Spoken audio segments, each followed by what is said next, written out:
Rreshtet intensive të shiut të shoqëruara me erë të fortë që kanë përfshirë qarkun e Lezhës gjatë 24 orëve të fundit vazhdojnë të rëndojnë situatën në terren. Në bashkinë Kurbin nuk janë raportuar problematika gjatë natës, ndërkohë në Mamuras po kryhet pastrimi kanaleve kulluese, po ashtu në Shpërdhet vazhdon puna në argjinaturën e lumit Droj dhe pastrimin e inerteve. Banorët thonë se niveli i ujit është i frikshëm duke rrethuar banesat, ndërsa solli dëme të shumta në bazën ushqimore për bagtit. Ka shkabru kretë, 1500 nga jonjë, 1500 nga jonjë, kamionçinën, shive si e ka zanë, e ka shkabru.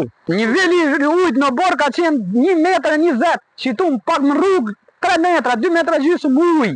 Të fri ka gëneta natë nëne, këtë ujti këto si vishan basha i deti madhë, po ortej. Mjetet e forcave të armatosura po punojnë në sistemin e aksit Skuraj Vinjoll-Gallat dhe në përforcimin e urës së dëmtuar nga prurjet e lumit Skuraj, ndërkohë në Mamuras ndodhen efektiv me një vark për raste emergjente. Në shkollën Nën Tereza u shënua prezencë ujë në obor ku strukturat e bashkisë ndërhyjnë menjëherë. Mësimi vjen normalisht, ndërkohë familjet e evakuara janë sistemuar në konviktin e shkollës Kolingjoka. Në Fan janë 2 fshatra të izoluar nga shembjet e dherave ku është bllokuar edhe transporti i fëmijëve drejt shkollës, ndërkohë janë dëmtuar urat pasarel në disa fshatra.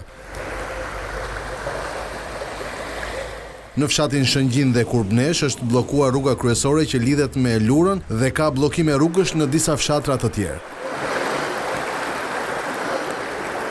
Hidrovorët nga ana tjetër funksionojnë me kapacitet të plot, ndërsa grykat e kolektorëve në Zadrim, Zemen dhe Tale janë hapur dhe punojnë normalisht.